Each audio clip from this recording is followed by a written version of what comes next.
ठरलं तर मग मालिकेच्या येणाऱ्या भागामध्ये अतिशय जबरदस्त ट्विस्ट आपल्याला बघावयास मिळणार आहे. त्यामध्ये आता कल्पनाच्या सहनशीलतेचा अंत होऊन पूर्णाजीचा माज आणि घमंड एकाच वेळी कल्पना कशी उतरवते, अस्मिताचे कारस्थाने बाहेर आणून कल्पना ही सायलीला सत्याची बाजू घेऊन कसा न्याय मिळवून देते आणि पूर्णाजीचा माज घमंड दोन्हीही उतरून पूर्णाजीचे खाडकन कसे डोळे उघडवते, हे आता आपण बघणार आहोत. इकडे आता सुभेदारांच्या घरात मोठ्या धूमधडाक्यात गोकुळाष्टमी साजरी करण्याचा कल्पना ही पूर्णाजी सोबत बेत आखते. पूर्णाजी सुद्धा दरवर्षीप्रमाणे आता सुभेदारी घरात गोकुळाष्टमी साजरी करायला कल्पना आणि विमलला तयारी करायला सांगते. तेव्हा आता गोकुळाष्टमीच्या तयारीसाठी सायली ही पहाटेच उठलेली असते, कारण कोणत्याही सणावाराच्या वेळेस पहाटे लवकर उठून सगळी स्वच्छता करत सायली ही पूजेची तयारी करत असते. त्याप्रमाणे आता गोकुळाष्टमीच्या तयारीसाठी सायली पहाटे उठलेली असते. सकाळी लवकर उठून स्नान करून तिचे स्वतःचे आवरून सायली आता सुभेदारी घराच्या दरवाजात ही मोठ्या थाटामाटात रांगोळी काढते आणि त्यानंतर भक्तिभावाने देवीसमोर येऊन सायली ही देवीची आरती घेते आणि देवीची पूजेची सर्व मांडणी ही आता सायलीने करून ठेवलेली असते. दरवर्षीप्रमाणे याही वेळेस सायलीने निरंतर उपवास ठेवलेला असतो.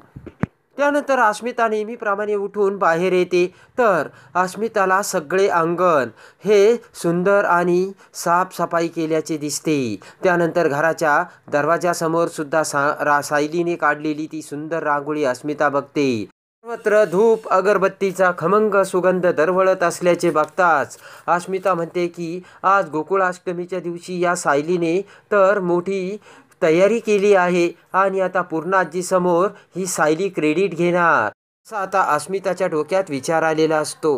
मुद्दाम पूर्णाजीला खुश करण्यासाठी सायलीने हे केले, हे आता अस्मिताला वाटू लागते. अस्मिता विचार करते की सायली, मी तुझा हा भेद कधी सफल होऊ देणार नाही, असे म्हणत आता लगेचच अस्मिता सायलीने दरवाजात काढलेली ती रांगोळी पुसून टाकते. इकडे मात्र सायलीने ठरवलेले असते की काही जरी झालं तरी आता सुभेदारी घरात वाद आणि विवाद कधीच करायचा नाही, नातेसंबंध जपायचे आणि या घरातील लोकांना आनंद द्यायचा, तोही फक्त सुख आणि समाधानाने. इकडे त्यानंतर सायली ही गोकुळाष्टमीच्या तयारीला लागते. खूप सारे पदार्थ बनवायचे असतात, देवाची पूजा करायची असते. इकडे सायलीने आता चैतन्याला सुद्धा मदतीला घेतलेले असते, कारण दिवसभर आता चैतन्य हा सुभेदारी घरातच राहतो, कारण कल्पनाने चैतन्यकडून तसे वचन घेतलेले असते आणि तशी त्याला शिक्षाही दिलेली असते. तेव्हा चैतन्य सुद्धा सायलीला त्या कामात मदत करत असतो. अर्जुन आणि अश्विन सुद्धा लगबगीने सायलीचे ऐकत असतात. सायलीने केलेले हार सर्व हॉलमध्ये लावण्यामध्ये अर्जुन आणि अश्विन आता व्यस्त असतात आणि दोघेही अस्मिताची चेष्टा मस्करी करत असतात. अर्जुन म्हणतो की बघ अस्मिता, माझी बायको दिवसभर फक्त कामच करते आणि तू दिवसभर फक्त बसूनच राहते. तर अस्मिता ही चिडत असते. त्यामुळे अस्मिताला सायलीचा अजूनच राग येतो. अस्मिता विचार करते की आज मी या सायलीची पूजा कधीही सफल होऊ देणार नाही. पूर्णाजीच्या मनात सायलीविषयी असा राग भडकवते ना, पूर्णाजीने या सायलीला आज कशाही परिस्थितीत घराबाहेर काढलेच पाहिजे, असा आता अस्मिताने विचार केलेला असतो. तर आता इकडे अस्मिता प्रियाला फोन करून चौकशी करते की गोकुळाष्टमीच्या निमित्ताने तन्वी तू घरी येणार आहेस का आमच्या. तन्वी म्हणते की अगं बड्या मुश्किलीने त्या किल्लेदाराला मी मनवले. मंगळागौरीच्या कार्यक्रमात मी तुमच्या घरी आले होते ना, तर मैत्रिणीच्या घरी गेल्याचे मी नाव सांगितले तरीही किल्लेदार भडकला होता, तेव्हा आता मला येता येणार नाही. अस्मिता म्हणते की तन्वी चल ठीक आहे, तुझे काम मी करते. काही जरी झालं तरी आज पूर्णाजीकडून मी त्या सायलीला घराबाहेर काढणारच, असे म्हणत आता अस्मिता सुद्धा तिच्या कामाला लागलेली असते. तर आता नेहमीप्रमाणे हॉलमध्ये सायली ही पूजेची सर्व तयारी करते, कारण अर्जुनने सायलीला देवघरात नाही तर आता गोकुळाष्टमीची पूजा आपण हॉलमध्ये करू अशी सांगितलेली असते. त्यामुळे देवघरात नाही तर हॉलमध्ये सायलीने देवासमोर सर्व हारांची आणि फुलांची मांडणी केलेली असते. गोकुळाष्टमीच्या निमित्ताने कृष्णाचा मोरपिसांनी सायलीने पाळणा सजवलेला असतो. अगरबत्त्या आणि धुपानी सर्वत्र खमंग सुगंध सुटलेला असतो. त्याच वेळेस पूर्णाजी तिथे येते आणि ते सर्व बघते. इकडे आता अस्मिताने तन्वीला ती सायलीला कशी घराबाहेर काढणार याचा सर्व प्लान सांगितलेला असतो, पण त्याच वेळेस कल्पना ही अस्मिताचे ते बोलणे ऐकते. तर आता इकडे अस्मिता पूर्णाजी आल्यानंतर पूर्णाजीला म्हणते की अगं पूर्णाजी बघ ना, तुझ्या या घरातील नियमांना काही अर्थच राहिला नाही. दरवर्षीप्रमाणे आपण देवघरात गोकुळाष्टमीची पूजा करतो, यावर्षी या सायलीने ही पूजा हॉलमध्ये ठेवली आहे. तर पूर्णाजीला राग येतो. पूर्णाजी म्हणते की ही पोरगी चुका मागून चुका करते आणि हे आपल्या घरातील लोक हिचे चुका पदरात घेतात आणि त्यातच आनंद आणि समाधान मानतात. पण मी असे होऊ देणार नाही. हे घर माझ्या नियमानुसार चालते. तेव्हा पूर्णाजी सायलीला याचा जाब विचारते. तर सायली म्हणते की पूर्णाजी, सुरुवातीला मी देवघरातच पूजा मांडली होती, पण यांच्या सांगण्यानुसार मी ही पूजा हॉलमध्ये ठेवली. त्यानंतर अस्मिता म्हणते की बघ पूर्णाजी, दरवर्षी हारांनी तू श्रीकृष्णाचा पाळणा सजवते, यावर्षी हिने फक्त मोरपीस लावलेले आहेत. तेव्हा पूर्णाजी म्हणते की आता या सायलीला काय करावे, हे सगळे ना या कल्पनाने या पोरीला डोक्यावर बसवले, त्याचे परिणाम आहे. तेव्हा कल्पना म्हणते की पूर्णाजी, मीच मोरपिसांनी तो श्रीकृष्णांचा पाळणा सजवायला सांगितलेला होता.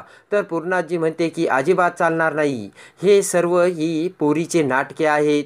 तेव्हा आता कल्पनाच्या सहनशीलतेचा अंत झालेला असतो आणि रागाने सायलीचा हात धरत कल्पना म्हणते की सायली, तू चुका मागून चुका करते, मी तुझ्या चुका माफ करते. आज मी तुझी चूक मान्य करणार नाही. आणि तू काय सकाळपासून कामं करतेस, एका कोपऱ्यात बसून तू गुपचूप हे सर्व बघायचे ना. तर सायली म्हणते की माफ करा आई, पण मी आता कोपऱ्यात बसून गुपचूप हे सर्व श्रीकृष्णांचे उत्सव आणि पूजा बघेल, मी काहीही करणार नाही. पण कल्पना ऐकण्यास तयार नसते आणि रागाने कल्पना सायलीचा हात धरून तिला बेडरूममध्ये बंद करते. तेव्हा कल्पनाचा तो रुद्रावतार बघून पूर्णाजी तर अवाकच झालेली असते आणि कल्पना ही आज काय करते याकडे सर्वांचे लक्ष लागलेले असते. सर्वजण अवाक झालेले असतात. आश्चर्यचकित होऊन सर्वजण कल्पनाकडे बघत असतात, पण कल्पना कोणाचेही ऐकण्यास तयार नसते. इकडे अस्मिताला मात्र खूप हसू येत असते. सायलीला खोलीमध्ये बंद करताच रागाने कल्पना ही खाली येते आणि म्हणते की आजची पूजा दरवर्षीप्रमाणे पूर्णाजी तुमच्या सारखीच होणार, तेव्हा चला आता आपण पूजा करू. पण सर्वजण आता कल्पनाकडे आश्चर्यचकित होऊन कुतूहलाने बघत असतात. पूर्णाजीला तर मोठा धक्का बसलेला असतो. कल्पना अस्मिता आणि पूर्णाजीला म्हणते की यापुढे. पण आता इकडे अस्मिताने पूजेमध्ये मोठी गडबड करून ठेवलेली असते. सर्व वस्तू इकडच्या तिकडे पांगवून ठेवलेल्या असतात, रांगोळी पुसून ठेवलेली असते आणि आता विधीप्रमाणे या सर्व वस्तू एकत्र करून त्या जोडणे खूप अवघड झालेले असते आणि ते अस्मिताला जमणार नसते. त्याला कल्पना म्हणते की आजची पूजा तू तुझ्या हाताने करायची, तेव्हा चल पूजेची सर्व तयारी तू कर. तर अस्मिताला मात्र काही करता येत नसते. कल्पना म्हणते की काय झालं अस्मिता. तर अस्मिता म्हणते की मम्मा मी पूजा करणार नाही. तेव्हा अस्मिताला कल्पना म्हणते की मग पूजेची ही सर्व मांडणी चुकीची करायला तुला लाज वाटते का अस्मिता. मी तुझे सर्व बोलणे ऐकले आणि तुझा हा डाव होता तोही सायलीला तोंडावर पाडण्याचा. सायलीने अगदी सकाळी उठून विधीप्रमाणे सर्व काही पूजेची तयारी केली होती, पण त्या पूजेमध्ये तू विघ्न आणलेस, सर्व वस्तू इकडच्या तिकडे केल्या आणि एवढंच नाही तर तू पायाने देवासमोर सायलीने विधीपूर्वक काढलेली रांगोळी पुसून टाकली. तू पायाने रांगोळी पुसत असतानाचा मी व्हिडिओ सुद्धा काढला. तुला काय वाटलं कुणी बघत नाही, पण मी हे सर्व व्हिडिओमध्ये कॅप्चर केले. आणि कल्पना तो व्हिडिओ पूर्णाजीला दाखवते आणि म्हणते की आज पायाने तू देवाला लाथ मारली आहे अस्मिता आणि पूजेमध्ये तू विघ्न आणले आहेस. हे सर्व तू सायलीवर ढकलण्याचा तुझा डाव होता, पण मी तुझा तो डाव उलथून पाडला आहे आणि सर्वांच्या समोर म्हणजे पूर्णाजी समोर तुझे हे पितळ आता मी उघडे केले आहे. तेव्हा अस्मिताचे ते सर्व रेकॉर्ड केलेला व्हिडिओ बघून आता पूर्णाजीला मोठा धक्का बसलेला असतो. कल्पना म्हणते की आपल्याच घरात देवासमोर पायाने रांगोळी विस्कटून देवाचा अपमान केलेला आहे. पूर्णाजी, तुम्हाला आपल्या घरात हे असं करणं या अस्मिताला शोभतं का आणि तुम्हाला कितपत योग्य वाटतं. असताना आपल्या घरात देवाचा अपमान. तेव्हा पूर्णाजीला अस्मिताचा खूप राग येतो आणि रागाने पूर्णाजी ही पिसाळत लगेचच अस्मितासमोर येते आणि म्हणते की मला तुझ्याकडून ही अपेक्षा नव्हती आणि रागाने पूर्णाजी लालबुंद होऊन अस्मिताला मारण्यासाठी हात उगारते.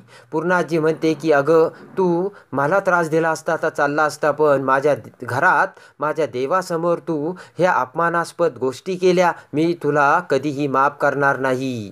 आणि रागाने पूर्णाजीचा हात अस्मिताला मारण्यासाठी वर उचलला जातो. तेव्हा कल्पना म्हणते की पूर्णाजी जाऊ दे, आज गोकुळाष्टमीचा दिवस आहे, आपल्या घरात वादविवाद आणि भांडणे नको. तर आता तुम्ही सांगितल्याप्रमाणे पूजा करा, पण कुणालाही विधीपूर्वक आता पूजेची मांडणी करता येत नसते. शेवटी आता पूर्णाजीचा माज आणि घमंडसुद्धा उतरलेला असतो आणि सायलीच ही खऱ्या अर्थाने या घरची लक्ष्मी असल्याचे पूर्णाजीला समजते आणि कल्पनाने पूर्णाजीचे खाडकन डोळे उघडवलेले असतात. तेव्हा अखेर पूर्णाजी म्हणते की कल्पना, तुझ्या सुनेला बाहेर घेऊन ये आणि आजची गोकुळाष्टमीची पूजा आपण तिच्याच हाताने करू, मला मोठा पस्तावा होत आहे. तेव्हा कल्पनाने आज सर्वांच्या समोर पूर्णाजीचे डोळे उघडवलेले असतात आणि अस्मिताचा डाव पूर्णाजीसमोर आणलेला असतो. तर आता सायली ही बाहेर येऊन पुन्हा गोकुळाष्टमीची विधीपूर्वक मांडणी करून कशी गोकुळाष्टमी साजरी करते हे बघण्यासाठी आणि ठरलं तर मग मालिकेच्या डेली अपडेटसाठी आपल्या चॅनलला लाईक करा, सबस्क्राईब करा.